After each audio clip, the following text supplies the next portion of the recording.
Каждый год человечество делает открытия, способные перевернуть все – медицину, энергетику, саму природу человека. Но почему одни из них исчезают бесследно, а другие будто преднамеренно тормозятся? Почему гении исчезают на пике своих исследований? Почему старые технологии вдруг оказываются невозможными для повторения? Словно кто-то невидимый расставил границы. И все, что выходит за них, просто исчезает. Если это так, то возникает вопрос: кто? Чтобы понять, кто способен управлять ходом прогресса, нужно вернуться туда, где история будто начала скрывать правду. Индия. 3 век до нашей эры. Эпоха жестоких империй, битв за власть и экспансии. Во главе одной из таких держав – Ашока, могущественный правитель-завоеватель, чья армия прокладывала путь огнем. Его считали непобедимым, но даже самые безжалостные сталкиваются с моментом, после которого возвращения нет. Битва при Калинге. Ашока рассчитывал на быструю победу, но то, что он увидел, оказалось не просто бойней. Это было мясорубкой истории. Десятки тысяч убитых, сожженные дома, запах смерти, который держался в воздухе сутками. Земля под ногами стала алой, а небо черным от дыма. Победа обернулась осознанием. Это не триумф, это конец. И он был в этом виноват. После Калинги Ашока больше не был прежним. Он отрекся от насилия и принял буддизм. Но просветление не сделало его наивным. Он понял главное. Человечество может уничтожить себя не только оружием, но и знанием. Знание, которое не подкреплено мудростью, опаснее армии. И тогда он создал нечто большее, чем религию. Он создал орден. Тайное общество, чья цель не дать человечеству пересечь черту. Орден 9 неизвестных. 9 людей, каждый из которых получил одну из 9 книг. Ни мифов, ни священных текстов, а конкретных, систематизированных знаний, способных менять физику, биологию и саму структуру мира. Они исчезли в тени. Их имена были стерты. Их образы никогда не раскрывались. Только результат – стабильность, отсутствие технологических скачков, исчезновение слишком опасных идей. А о чем были эти книги? О том, как управлять массами не словом, а мыслью, как внедрять идеи в сознание на уровне инстинктов. О человеческом теле, как исцелять его мгновенно или уничтожать прикосновением. О вирусах, созданных и подавленных вручную. О металлах, которые можно трансформировать. Не алхимия, инженерия материи. О межзвездных контактах. О связи с тем, что официальная наука до сих пор называет невозможным. О гравитации и антигравитации. О машинах, способных летать без топлива. О световом оружии, концентрированном до точки смерти. О генетике, которая может создавать не просто новые виды, а новые формы разума. И, наконец, о прогнозировании будущего. Не гадание, а моделировании социальных процессов, точного как физика. Если бы эти книги попали в открытый доступ, мир мог бы измениться за неделю, но не в лучшую сторону. Поэтому их скрыли, и не просто спрятали, а поставили на охрану. И каждый раз, когда один из хранителей умирал, его место занимал следующий, выбранный, обученный, молчащий. Века шли. История забыла их имена, но время от времени они оставляли следы.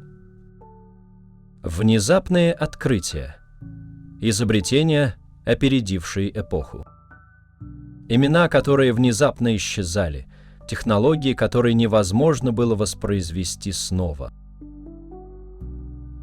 X век.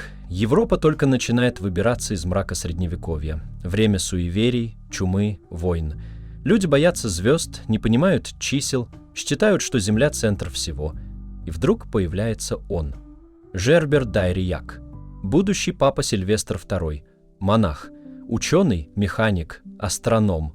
Человек, чьи знания выпадают из времени. Он внедряет арабские цифры, заставляет европейских ученых отказаться от римской системы, изобретает механические устройства, создает первые в Европе часы, пишет труды о сферических астролябиях и устройстве Вселенной, о которых никто и не слышал. Но в легендах остались странные подробности. Говорят, он создал говорящую голову, которая предсказывала будущее. Некоторые называли ее автоматоном, другие — каналом связи с кем-то за пределами. Кем был Папа Сильвестр на самом деле? Гениальным ученым, опередившим время? Или звеном, первым европейцем, кому разрешили заглянуть в одну из 9 книг? Если это было так, зачем ему дали доступ? Он был выбран. Или случайно наткнулся на то, что нельзя было трогать? А как насчет Индии, где история сливается с мифами, а мифы с наукой? Ты слышал об индийском канате, о фокусе, который веками пытались воспроизвести и не смогли. Канат взмывал в небо сам по себе, нарушая законы физики. Люди исчезали в воздухе. Западные наблюдатели считали это гипнозом, трюком, иллюзией, но ни один иллюзионист не смог его повторить, ни один физик объяснить. А древние тексты? Те, где описываются виманы, летающие машины богов. Они не просто поднимались в воздух. Они имели боевые функции, летали на разных видах топлива, изменяли направление гравитации.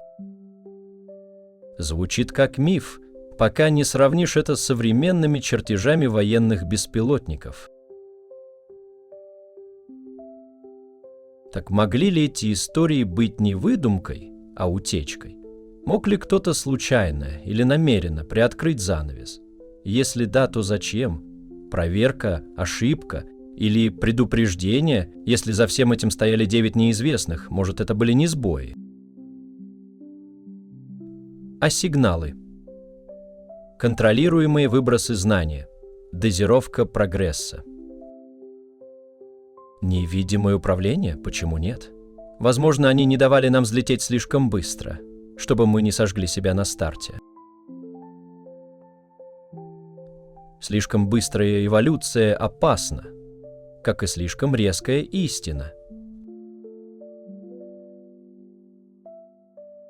Но если они действительно существовали, что стало с ними?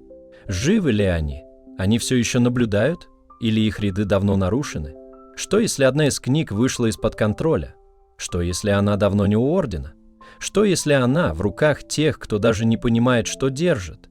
Или наоборот, тех, кто понимает слишком хорошо? Сегодня мы живем в мире, где нейросети создают реальность, где биотехнологии переписывают человека, где границы между цифровым и биологическим стираются быстрее, чем успевают принять законы.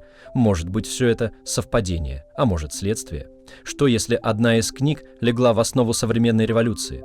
Что, если ключевые игроки уже давно не ученые, а хранители?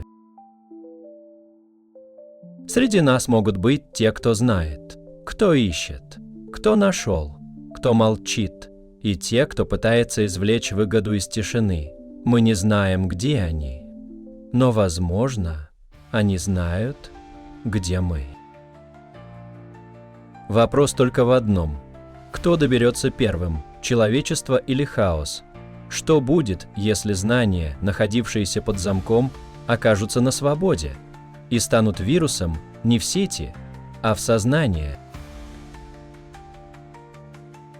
Сможем ли мы отличить правду от искусной манипуляции, если сами окажемся ее объектом? Что будет, если тайна перестанет быть тайной и станет оружием? Не из металла, а из формулы, из мысли, из идеи. Мир, в котором мы живем, возможно, уже изменен. Но не нами. И если 9-я книга действительно откроется снова, все, что мы знали о реальности, станет устаревшим. А может, она уже открыта, и вопрос не в том, когда, а в том, кто будет следующим – хранителем или разрушителем.